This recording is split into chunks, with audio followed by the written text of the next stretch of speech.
కనుదృష్టి జీవితాంతము మన మీద ఉండాలి అంటే మనం ఏం చేయాలి అన్నది ఈరోజు మీకు చెప్పాలని నేను ఆశపడుతున్నాను. మరలా చెబుతున్నాను, టాపిక్ నేమ్ ఏంటంటే దేవుని కనుదృష్టి జీవితాంతము మన మీద ఉండాలి అంటే మనం ఏం చెయ్యాలి అన్నది మరి ఆలోచన చేద్దాము. మరి బైబిల్ గ్రంథంలో దానికి సంబంధించిన కీ రిఫరెన్స్ ఎక్కడుందో మీరందరూ కూడా చూడగలిగితే దయచేసి అందరూ కూడా పరిశుద్ధ దేవుని గ్రంథంలో నుండి ద్వితీయోపదేశ కాండము 11వ అధ్యాయము 12వ వచనాన్ని మనమందరం కూడా చదువుకుందాం. ద్వితీయోపదేశ కాండము 11వ అధ్యాయము 12వ వచనాన్ని మనమందరం కూడా చదువుకుందాం. అది నీ దేవుడైన యెహోవా లక్ష్యపెట్టు దేశము, నీ దేవుడైన యెహోవా కన్నులు సంవత్సరాది మొదలుకొని సంవత్సరాంతము వరకు ఎల్లప్పుడూ దాని మీద ఉండును. దేని మీద? దేని మీద అండి? ఏ దేశం మీద? ఏ దేశం మీదండి? ఇప్పుడు చదివారు కదా, ఏ దేశం మీద ఉంటుందంటున్నాడు? ఇశ్రాయేలీలు ఐగుప్తు దేశంలో నుండి ఏ దేశానికి ప్రయాణమయ్యారు? ఏ దేశం అమ్మా? కానాను దేశం, లేదంటే యెరూషలేము దేశం అనుకుందాం. రైట్. ఇప్పుడు ఈ కానాను లేదంటే యెరూషలేం మీద దేవుని కనుదృష్టి ఎప్పటి నుంచి అప్పటి వరకు ఉంటుందట? సంవత్సర ఆరంభం నుండి సంవత్సరాంతం వరకు, అంటే 365 డేస్ దేవుని కనుదృష్టి దేని మీద ఉంటుందటండి? ఇదిగో యెరూషలేము దేశం మీద ఉంటుంది అంటున్నాడు. ఇది ఏంటంటే ఇది ఛాయ. ఇశ్రాయేలీలు ఐగుప్తు దేశములో నుండి ఇదిగో కానానుకు బయలుదేరి వచ్చారు కదా, ఇది ఏంటంటే ఛాయ, లేదంటే నీడ, షాడో అంటాం కదా, నీడ ఇది. మరి నిజస్వరూపం ఏంటంటే ఈరోజు మనం అందరము ఈ భూమి మీద నుండి పరలోకానికి వెళ్ళే ప్రయాణములో ఉన్నాము. ఇది ఏంటంటే నిజస్వరూపము. నిజస్వరూపము ఇక్కడ అంటున్నాడు, ఆ దేశం మీద నా కనుదృష్టి ఉంటుంది అంటున్నాడు. దేశం మీద అంటే అక్కడున్న జంతువుల మీద, మట్టి మీద, పంట పొలాల మీద కాదండి.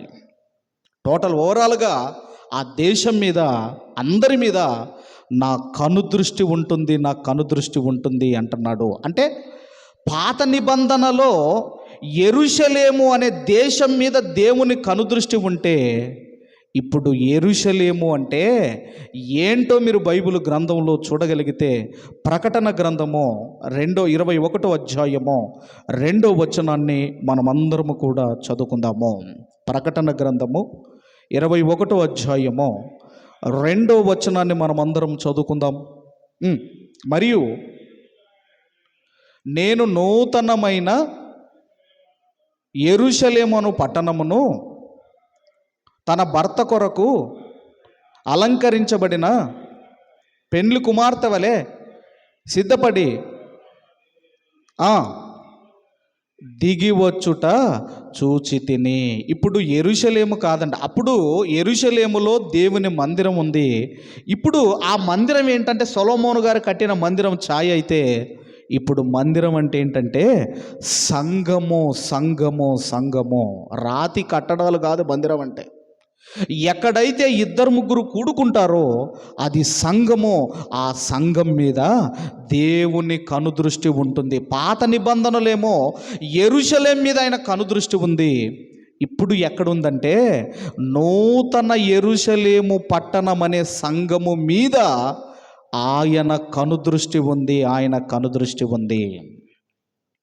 ఇంకా మనం ఆలోచన చేయగలిగితే మరలా మాట మీరు చదవగలిగితే ఏ మాట? 12వ వచనము మరలా మాట ఏది? ద్వితీయోపదేశ కాండము 11వ అధ్యాయం 12వ వచనములో ఏమంటున్నాడు అంటే, అక్కడ నీ దేవుడైన యెహోవా కన్నులు సంవత్సరాది మొదలుకొని సంవత్సరాంతం వరకు ఎల్లప్పుడూ దాని మీద ఉండును. అంటే పాత నిబంధనలో ఇజ్రాయేలీల మీద దేవుని కనుదృష్టి ఉంది. ఇప్పుడు నూతన నిబంధనలో క్రైస్తవుల మీద ఆయన కనుదృష్టి ఉంది. ఇంకా దీన్ని ఆలోచిస్తే పాత నిబంధనలోనేమో వాళ్ళ మీద ఉంది, ఇప్పుడు ఈరోజు నా మీద నీ మీద దేవుని కనుదృష్టి ఉంది. ఎవరి మీద అండి? నా మీద ఉన్నది, అలాగే మీ మీద దేవుని కనుదృష్టి ఉన్నది. దేవుని కనుదృష్టి ఉన్నది. అయితే నేను అడుగుతున్నాను, దేవుని కనుదృష్టి నా మీద నీ మీద ఎందుకుంది? ఎందుకుంది అన్నప్పుడండి, బైబిల్ గ్రంథంలో మనం అందరం కూడా దయచేసి ఇర్మియా గ్రంథము 24వ అధ్యాయము, ఇర్మియా గ్రంథము 24వ అధ్యాయము 6వ వచనాన్ని అందరము చదువుకుందాము.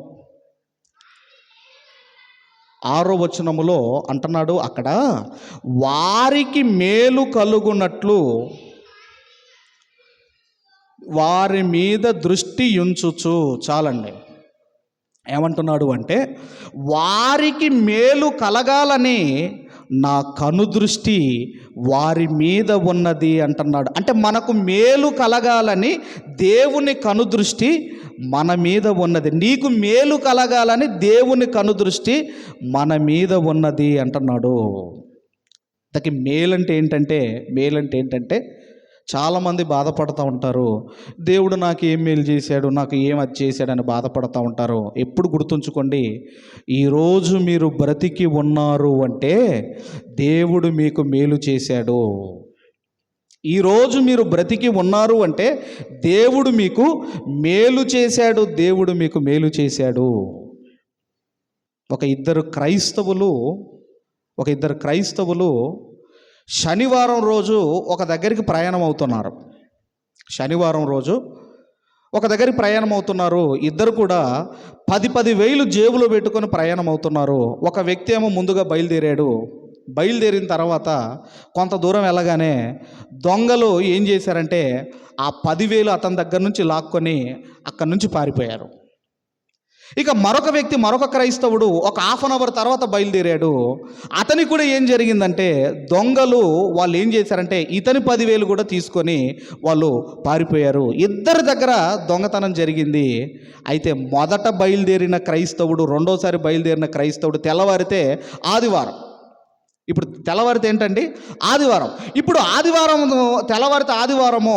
ఇప్పుడు మొదట బయలుదేరిన క్రైస్తవుడు అంటున్నాడు, ఏం దేవుడు, ఏమి చర్చి, ఏం ప్రార్థనలు, నా 10,000 దొంగలించి దొంగలు ఎత్తుకెళ్తుంటే దేవుడు ఏం చేస్తున్నాడు, నేను ఎందుకు వెళ్ళాలి చర్చి కానీ మానేశాడు ఒక క్రైస్తవుడు.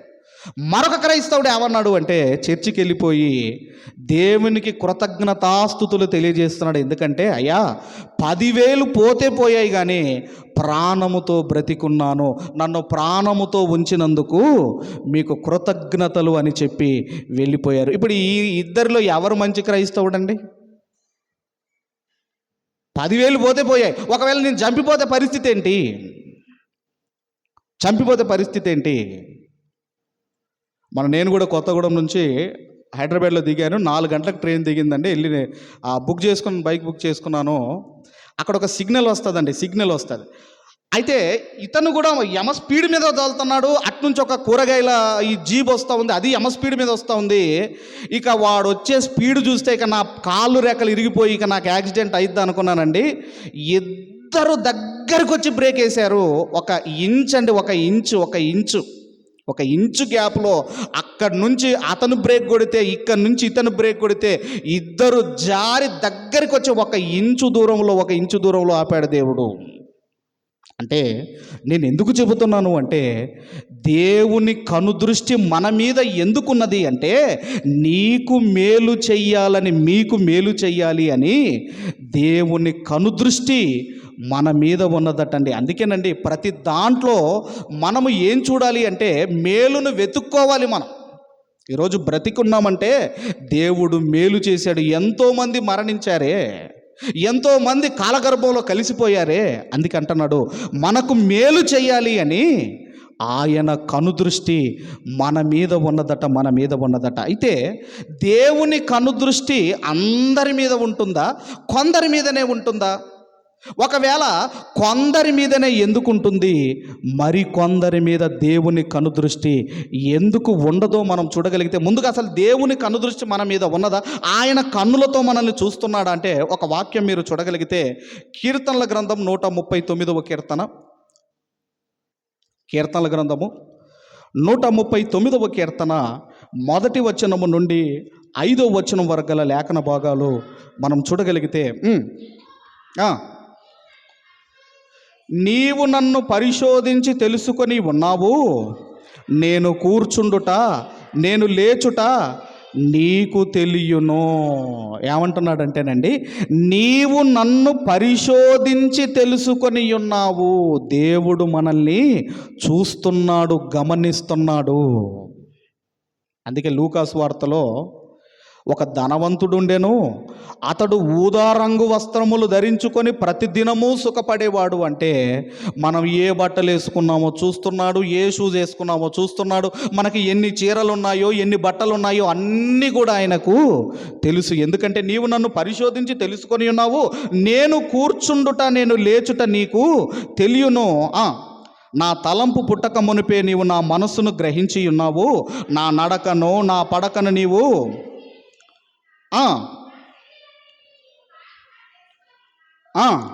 యెహోవా మాట నా నాలుకకు రాక మునిపే అది నీకు పూర్తిగా తెలిసి ఉన్నది. వెనుకను ముందును నీవు నన్ను ఆవరించి ఉన్నావు, నీ చెయ్యి నా మీద ఉంచి ఉన్నావు. ఓవరాల్గా దేవుని కనుదృష్టి మన మీద ఉన్నది. మీరు ఏం చేస్తున్నారో, ఎటెలుతున్నారో, ఏం మాట్లాడుతున్నారో, మీ తలంపు ఏం పుడుతుందో, మీ ఆలోచనలకు ఏం రాబోతున్నాయో, ఇవన్నీ కూడా దేవుడు గమనిస్తున్నాడు, దేవుడు చూస్తున్నాడు. అంటే దేవుడు కనుదృష్టి మన మీద ఉన్నది. అయితే జీవితాంతం మన లైఫ్ లాంగ్ దేవుని కనుదృష్టి మన మీద ఉండాలి అంటే ఒక 3 పనులు మనం చేయాలి. ఒక 3 విషయాలు మీరు చేయగలిగితే మీ లైఫ్ లాంగ్ దేవుని కనుదృష్టి మీ మీద ఉంటుంది అంటున్నాడు. ఏ 3 పనులు చేయాలి, ఏ 3 కార్యక్రమాలు చేయాలి? ఒక 3 విషయాలు గనక మీ జీవితంలో మీరు చేయగలిగితే దేవుని కనుదృష్టి నీ లైఫ్ లాంగ్ నీ మీద దేవుడు ఉంటుంది అంటున్నాడు. ఇంతకీ ఏంటా 3 అన్నప్పుడు ఆ 3 మొదటిది మీరు చూడగలిగితే, దేవుని కనుదృష్టి నీ మీదనే ఉండాలి అంటే నంబర్ 1 మీరు చేయవలసిన పనులు ఏంటంటే, అందరం కూడా రాజుల మొదటి గ్రంథము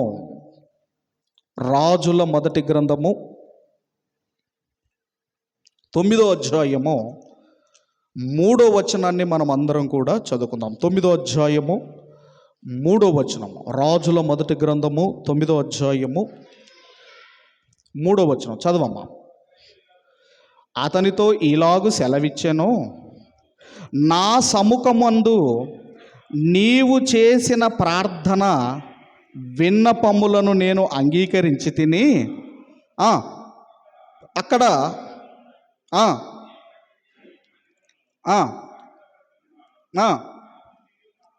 నా దృష్టియు నా మనస్సును ఎల్లప్పుడూ అక్కడ ఉండును. నా దృష్టియు నా మనస్సును ఎల్లప్పుడూ ఎక్కడ ఉంటుందంటే సొలొమోను గారు కట్టించిన దేవాలయం మీద నా దృష్టి నా మనస్సు ఉంటుంది అంటున్నాడు. ఇప్పుడు ఏమంటున్నాడు? ఇప్పుడు సంఘం అంటే ఏంటంటే, ఇప్పుడు మందిరం అంటే జీవము గల దేవుని సంఘము. మన మీద ఆయన దృష్టి, ఆయన మనస్సు ఉంటుంది. అయితే మరొక మాట కూడా చెబుతున్నాడు. దినవృత్తాంతముల 2వ గ్రంథము 6వ అధ్యాయము 40వ వచనము. దినవృత్తాంతముల 2వ గ్రంథము 6వ అధ్యాయము 40వ వచనాన్ని మనం చూడగలిగితే చదవమ్మా. నా దేవా, ఈ స్థలమందు చేయబడు విన్నపముల మీద నీ కనుదృష్టియు ఉంచుదువు గాక, నీ చెవులు దానిని ఆలకించునుగాక.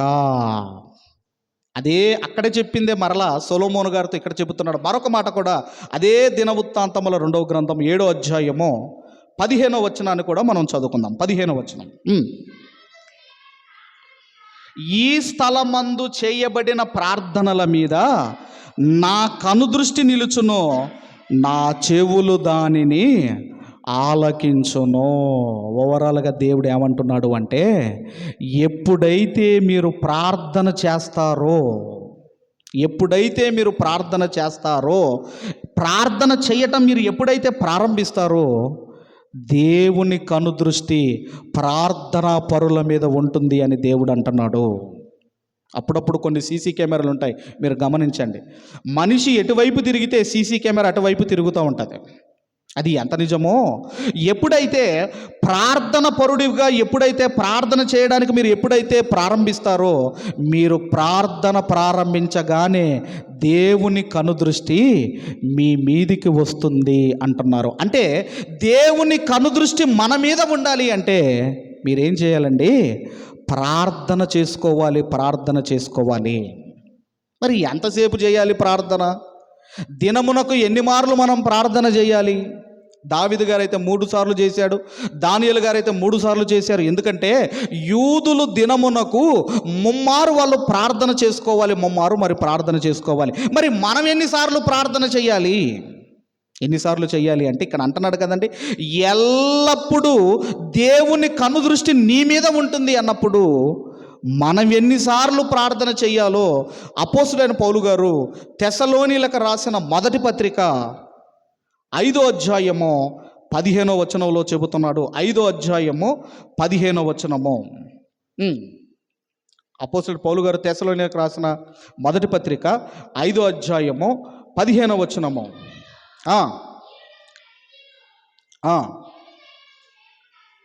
చూచుకొనుడి.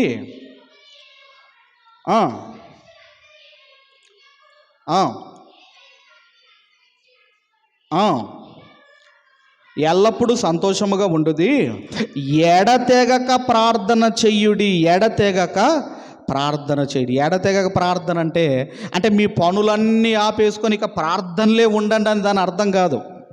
దాని అర్థం ఏంటంటే, మీరు ఏదైనా పని చేసుకుంటూ మీ మనసులో ప్రార్థించుకోండి. ఒక ప్రయాణానికి బయలుదేరుతున్నారు, ప్రార్థన చేసుకోండి. ప్రయాణం ముగించారు, గమ్యస్థలాన్ని చేరుకున్నారు, ప్రార్థించండి. ఏ విషయంలోనైనా ఇప్పుడు మీరు వస్తున్నారు, ప్రార్థించండి. వెళ్ళేటప్పుడు ప్రార్థించండి. మనసులో ప్రార్థించుకోండి, మనసులో ప్రార్థించుకోండి. అంటే ఎప్పుడైతే మీరు ప్రార్థన చేయడం ప్రారంభిస్తారో దేవుని కనుదృష్టి ప్రార్థనా పరుల మీద దేవుని కనుదృష్టి ఉంటుంది అంటున్నాడు. ఈ మధ్యకాలంలో ఒక ఆమె సాక్ష్యం చెబుతూ ఉంది, వైరల్ అయింది ఆ వీడియో. ఏంటంటే ఆమె వంట చేయడం ప్రారంభిస్తేనంటనట ఇక దేవుడు వచ్చేసాడట ఆమె దగ్గరికి. అమ్మా, నువ్వేం వంట చేస్తావులే, మనం ముచ్చట పెట్టుకుందాంరా, పక్కకు సోఫాలో కూర్చొని ముచ్చట పెట్టుకుందాంరా అని చెప్పి 2 దేవదూతలు వంట చేసి వెళ్ళిపోయాయట. ఇదేమైనా నమ్మశక్యంగా ఉందండి? 2 దేవదూతలట అటు వంట చేసేయట, ఈ మాట యేసు ప్రభుతో ముచ్చట పెడతా ఉందట. ఈ సాక్ష్యాలు చెప్పటం వల్ల క్రైస్తవ్యాన్ని అపాస్పాలు చేస్తున్నారు, అవమానాన్ని చేస్తున్నారు. అసలు దేవదూతలు ఇప్పుడు ఎందుకు వస్తాయి? పౌలు గారు ఏమన్నారు? అసలు పరలోకంలో నుంచి దేవదూత భూమి మీదకి వచ్చి సువార్త చెప్పినా మీరు నమ్మొద్దు అన్నాడు. మరి ఎక్కడి నుంచి వచ్చాయి దేవదూత? పోనీ వచ్చాయి అనుకుందాం, నీకు వంట చేసి పెట్టాయా? ఇదేమన్నా నమ్మేటట్టుగా ఉందా? కాబట్టి మీరు ప్రార్థన చేసుకుంటే దేవుని కనుదృష్టి మీ మీద ఉంటుంది అంటున్నాడు. మరి ఒక డౌట్ రావాలి, మరి దేవుడు ఇంతకుముందు మనం కీర్తనలు చదివినప్పుడు ఏమన్నాడు? నా నాలుకకు మాట రాక మునిపది నీకు తెలుసు అన్నాడు కదా. 139వ కీర్తన 4వ వచనంలో నేను ఏం ప్రార్థన చేయబోతున్నానో మీకు తెలుసు అన్నప్పుడు మళ్ళీ నేను ఎందుకు ప్రార్థన చెయ్యాలి? మత్తయి సువార్త 6వ అధ్యాయము దయచేసి 8వ వచనాన్ని చదువుకుందాం. 6వ అధ్యాయం 8వ వచనం మత్తయి సువార్త.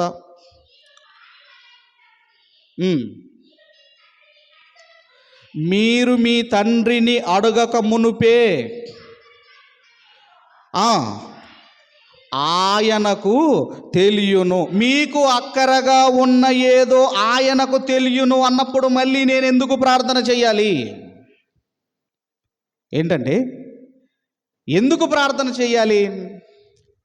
మరి ఇక్కడే ఆగిపోతే 7వ అధ్యాయానికి రండి. ఏమన్నాడు? 7వ అధ్యాయము దయచేసి అదే మత్తయి సువార్త 7వ అధ్యాయం 7వ వచనంలో చూడండి ఏమన్నాడు? అడుగుడి, అడగటం అంటే ప్రార్థించటము. 6వ అధ్యాయంలో నాకు తెలుసు అన్నాడు, కానీ 7వ అధ్యాయంలో ఏమంటున్నాడండి? అడగండి మీకు ఇవ్వబడును. చదువమ్మ, కంటిన్యూ చేయి. వెతుకుడి మీకు దొరుకును, అడుగు ప్రతి వాడును పొందును, వెతుకువానికి దొరకును, తట్టువానికి తీయబడును. దేవుడు ఎందుకు ఏమడగమంటున్నాడంటే, అడగటం అంటే ప్రార్థన చేసుకోవటం, అడగటం అంటే ప్రార్థన చేయటము. ప్రార్థన ఎంత గొప్పదంటేనండి, ప్రార్థన ఎంత గొప్పదంటే ఆయన కనుదృష్టి మన మీదకి వస్తుంది. మరొక విషయం చెబుతున్నాడు రోమాపత్రికలో కూడా ఎంత గొప్పదంటే 10వ అధ్యాయం 13వ వచనంలో రోమాపత్రిక అపోస్తులైన పౌలు గారు రోమిలకు రాసిన పత్రిక 10వ అధ్యాయము 13వ వచనంలో ఎందుకనగా ప్రభువు నామమును బట్టి ప్రార్థన చేయువాడెవడో వాడు రక్షింపబడును. దేవుడు అంటున్నాడు, ప్రార్థన నిన్ను రక్షించేది. కాబట్టి దేవుని కనుదృష్టి మన మీద ఎందుకుందంటే నీకు మేలు చెయ్యాలని దేవుని కనుదృష్టి మన మీద ఉన్నది. ఆయన కనుదృష్టి మన మీద ఉండాలి అంటే ప్రార్థించే ప్రార్థన పరులుగా మీరు ఉండాలి. ఏదో మీ పనులన్నీ విడిచిపెట్టి ప్రార్థన చేసుకోమని కాదండి. మీరు నడుచుకుంటూ ప్రార్థన చేసుకోండి, మీరు పని చేసుకుంటూ మనసులో ప్రార్థన చేసుకోండి. ఇదిగోనండి, ఎడతెగక మీరు ప్రార్థన చెయ్యండి. ఒక పని ప్రారంభించినప్పుడు, ఒక పని ముగించినప్పుడు, ఒక ప్రయాణం ప్రారంభించినప్పుడు, ఒక ప్రయాణం ముగించినప్పుడు మీరు ప్రార్థన చేసుకోండి. ప్రార్థన పరుల మీద దేవుని కనుదృష్టి ఉంటుంది. ఇది మొదటి విషయం అయితే, ఇక రెండో విషయము మీరు చూడగలిగితే సామెతల గ్రంథం 22వ అధ్యాయము, సామెతల గ్రంథము 22వ అధ్యాయము 12వ వచనాన్ని మనం అందరం కూడా చదువుకుందాము. సామెతల గ్రంథం 22వ అధ్యాయము 12వ వచనము. యెహోవా చూపులు జ్ఞానము గలవానిని కాపాడును. చాలండి. దేవుడు అంటున్నాడు, నా కన్నులు, నా చూపులు, నా దృష్టి జ్ఞానము కలిగిన వాని మీద ఉంటుంది అంటున్నాడు. జ్ఞానము కలిగిన వాని మీద నా కన్ను దృష్టి ఉంటుంది అంటున్నాడు. మరి ఇంతకీ జ్ఞానము కలిగిన వాడంటే ఎవరు?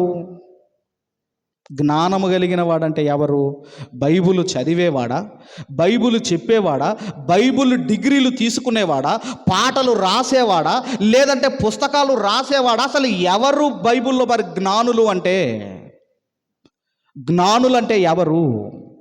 ఒకవేళ వీళ్ళే మీరు జ్ఞానులు అనుకుంటే, క్రైస్తవ పుస్తకాలు రాసేవాడు జ్ఞాని అనుకుంటే, వాక్యం చెప్పేవాడు జ్ఞాని అనుకుంటే, బైబిల్ చదివేవాడు జ్ఞాని అనుకుంటే, మరి చదువు రాని వాడి పరిస్థితి ఏంటి? ఒక చదువు రాని వాడి పరిస్థితి ఏంటి? మరి ఎవరు జ్ఞానులు? ఎవరు జ్ఞానులు అంటే, లోకములో 2 రకాల జ్ఞానాలు ఉన్నాయి. ఒకటి లోక సంబంధమైన జ్ఞానం ఉంది, రెండవది దైవికమైన జ్ఞానం ఉంది. అంటే లోక సంబంధమైన జ్ఞానులు ఉన్నారు, అలాగే దేవుని సంబంధమైన జ్ఞానులు కూడా ఉన్నారు. మరి ఎవరు జ్ఞానులు? ఎందుకంటే జ్ఞానుల మీద నా కనుదృష్టి ఉంటుంది అంటున్నాడు. ఇంతకీ ఎవరు జ్ఞానులు? జ్ఞానులను మనం ఎలా తెలుసుకోవచ్చు? ఏదో నువ్వు బైబిల్ డిగ్రీలు ఏదో ఇన్ని పెట్టుకున్నంత మాత్రాన జ్ఞానులు కాదు, మీరేదో పాటలు రాసినంత మాత్రాన మీరు జ్ఞానులు కాదు, మీరేదో క్రైస్తవ పుస్తకాలు రాసినంత మాత్రాన మనం జ్ఞానులం కాదు. కానీ మరి ఎవరు జ్ఞానులని మనం దేవుని అడిగితే ఆయన చెబుతున్నాడు. యాకోబు పత్రిక 3వ అధ్యాయము దయచేసి 13వ వచనాన్ని మనం అందరము చదువుకుందాము. యేసుక్రీస్తు వారి తమ్ముడు యాకోబు గారు రాసిన పత్రిక 3వ అధ్యాయము 13వ వచనములో, మీలో జ్ఞాన వివేకములు గలవాడు ఎవడు? వాడు జ్ఞానముతో కూడిన సాత్వికము గలవాడై యోగ్య ప్రవర్తన వలన తన క్రియలను కనపరుచును. దేవుడు ఏమంటున్నాడు అంటే, ఒక జ్ఞానిని మీరు ఐడెంటిఫై చేయాలి అంటే అతనిలో ఏముండాలి అంటే క్రియలు క్రియలు క్రియలు ఉండాలి అంటున్నాడు. క్రియల వలన ఇతను జ్ఞాని, క్రియల వలన ఇతను జ్ఞాని కాదు అని మీరు తెలుసుకోవచ్చు అంటున్నాడు. ఇంతకీ ఏ క్రియలు ఉండాలి జ్ఞానిలో? జ్ఞానిలో, జ్ఞానవంతునిలో, జ్ఞానిలో, దైవ జ్ఞానిలో ఏ క్రియలు ఉండాలి అంటే తర్వాత చెప్పుకుంటూ వస్తున్నాడు 14వ వచనం నుండి. అయితే మీ హృదయములో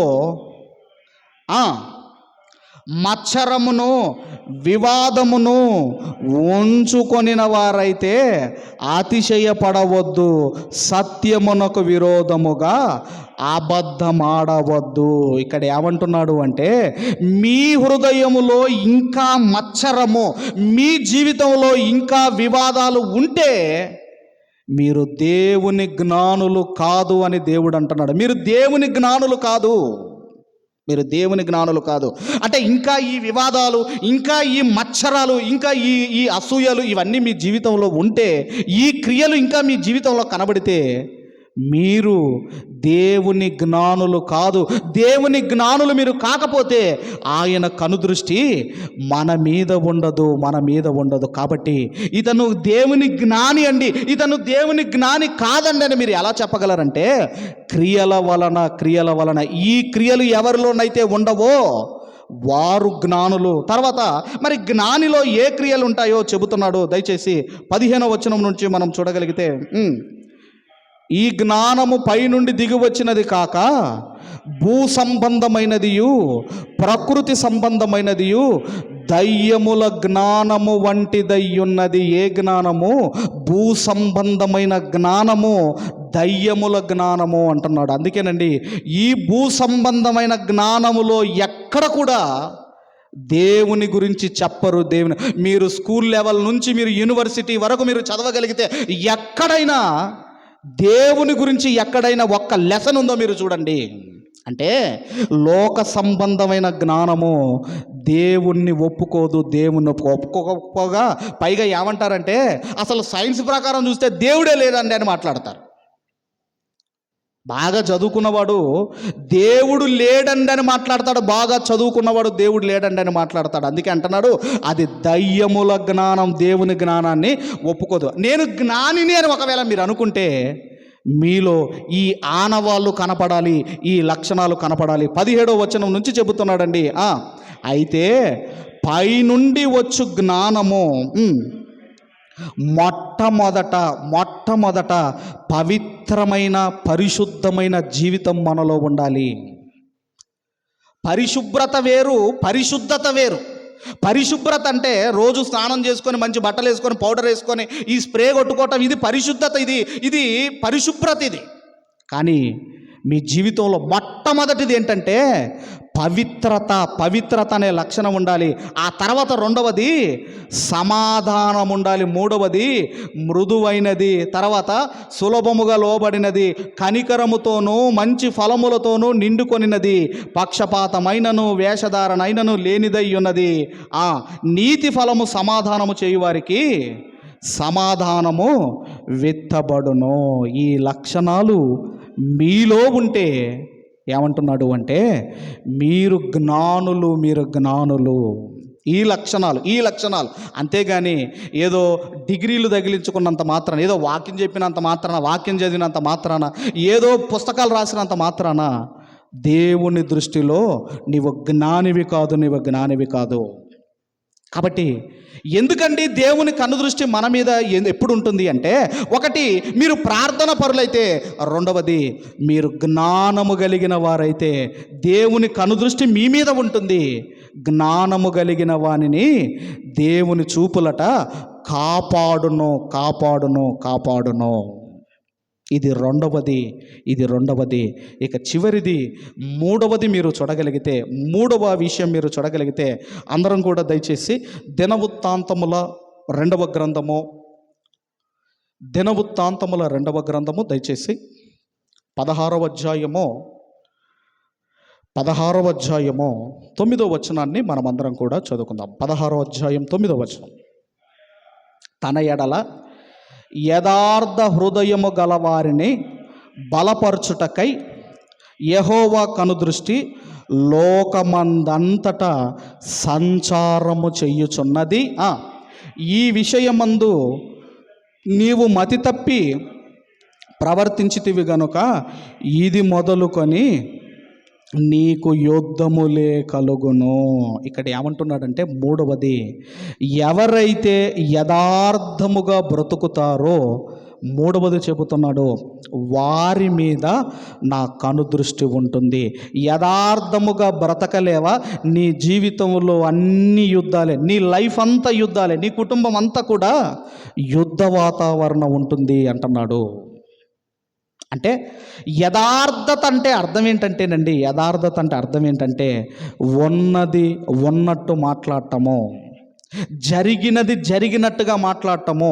మనసులో ఏదైతే ఉంటుందో నీ నాలుకతో అదే మాట్లాడుతున్నావు అంటే నీవు యథార్థవంతుడవు.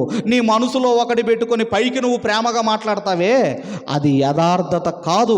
యథార్థత నీలో లేకపోతే నీ జీవితం అంతా యుద్ధాలు యుద్ధాలు యుద్ధాలు అని దేవుడు అంటున్నాడు. కాబట్టి జ్ఞానము కలిగిన వాని దేవుని చూపులు కాపాడతాయని బైబిల్లో ఉంటే యథార్థవంతులను ఆయన బలపరుస్తాడు. యథార్థవంతుడు అనగానే వెంటనే బైబిల్లో మనకు జ్ఞాపకం వచ్చేది ఎవరండి? ఎవరు జ్ఞాపకం వస్తారమ్మా? వెంటనే ఎవరు జ్ఞాపకం రావాలి? యోబు గారు జ్ఞాపకం రావాలి. యోబు గ్రంథంలో యోబు గ్రంథం అంతా కూడా యోబు గారి గురించి 4 సార్లు రాయబడ్డది. యోబు యథార్థవర్తనుడు. ఒక్క మాట మీకు తెలిసిందే కానీ యోబు గ్రంథం రిఫరెన్స్ రాసుకోండి, ఎందుకైనా మంచిది. రిఫరెన్స్ మొదటి అధ్యాయము, యోబు గ్రంథం మొదటి అధ్యాయం మొదటి వచనంలో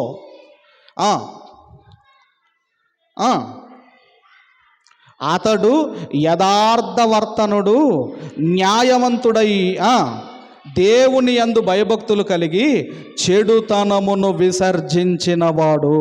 యోబు గారు ఎవరటండి? యథార్థవర్తనుడు. 4 సార్లు ఉంటుందండి. మీరు ఆ యోబు గ్రంథం మొత్తం మీరు చదవగలిగితే 4 సార్లు యోబు యథార్థవర్తనుడు అంటే మనసులో ఏది ఉంటుందో పైకి అదే మాట్లాడేవాడు యథార్థవంతుడు. అలాగే సమూయేలు రెండవ గ్రంథము 22వ అధ్యాయము 31వ వచనాన్ని మనం అందరం కూడా చదువుకుందాము. దేవుడు యథార్థవంతుడు అంటే దేవుడు యథార్థవంతుడైనప్పుడు తన పిల్లలు కూడా యథార్థవంతులుగా ఉండాలని దేవుడు కోరుకుంటాడు. అందుకేనండి దేవుడు ఎవరిని ఇష్టపడతాడో మరలా మీరు చూడగలిగితే దినవృత్తాంతముల మొదటి గ్రంథము 29వ అధ్యాయము 17వ వచనాన్ని మనం చదువుకుందాం. మొదటి దినవృత్తాంతముల గ్రంథము 29వ అధ్యాయము 17వ వచనము. నా దేవా, నీవు హృదయ పరిశోధన చేయుచు యథార్థవంతుల యందు ఇష్టపడుచున్నావని నేనెరుగుదును. అంటే దేవుడికి ఎవరయ్యా ఇష్టము అంటే యథార్థవంతులు నాకు చాలా ఇష్టము అంటున్నాడు. యథార్థవంతులు నాకు చాలా ఇష్టం అంటున్నాడు. ఇప్పుడు దేవుని ఇష్టానుసారుడైన మనుషుడు ఎవరు బైబిల్ గ్రంథంలో? ఎవరమ్మా? దేవుని ఇష్టానుసారుడైన మనుషుడు ఎవరు? దావీదు గారు. మరి దావీదు గారు దేవునికి ఇష్టానుసారుడైన మనుషుడు ఎందుకు అయ్యాడు అంటే దావీదు గారిలో కూడా ఏదో ఉందట. కీర్తనల గ్రంథంలో 26వ అధ్యాయం 11వ వచనము, 26వ అధ్యాయము కీర్తనల గ్రంథము 11వ వచనం, 26:11 దావీదు గారు అంటున్నారు 26:11లో, నేను యథార్థవంతుడనై నడుచుకొనుచున్నాను, నన్ను విమోచింపుము. అంటే దావీదు గారు యథార్థముగా బ్రతుకుతున్నాడు గనుకనే దేవునికి ఇష్టానుసారుడైన మనుషుడుగా మారాడు. అందుకే దేవుడు యథార్థవంతుడు గనక ఆయన మనల్ని ఎలా పుట్టించాడు అంటే యథార్థవంతులుగా పుట్టించను అని మనం ప్రసంగి గ్రంథం 7వ అధ్యాయము 29వ వచనంలో మనం చదువుకుంటాం. యథార్థవంతులుగా మనల్ని పుట్టించాడు. ఎందుకంటే యథార్థవంతునికి యథార్థవంతులైన పిల్లలు కావాలి. ఒక ఆయన దేవునికి ఏం చెప్పాడంటేనండి, అయ్యా నేను యథార్థవంతున్నో కాదో ఒక్కసారి నా లైఫ్ చెక్ చేసుకోమని దేవుణ్ణే చెక్ చేసుకోమన్నాడు భక్తుడు. ఎవరైనా అండి, నేను యథార్థవంతున్నో కాదో ఒక్కసారి నా లైఫ్ను చెక్ చేసుకో దేవా అని దేవుణ్ణే చెక్ చేసుకోమన్న భక్తుడు ఎవరు అంటే యెషయా గ్రంథం 38వ అధ్యాయము 3వ వచనాన్ని మనం అందరం కూడా చదువుకుందాము. యెషయా గ్రంథము 38వ అధ్యాయము 3వ వచనము.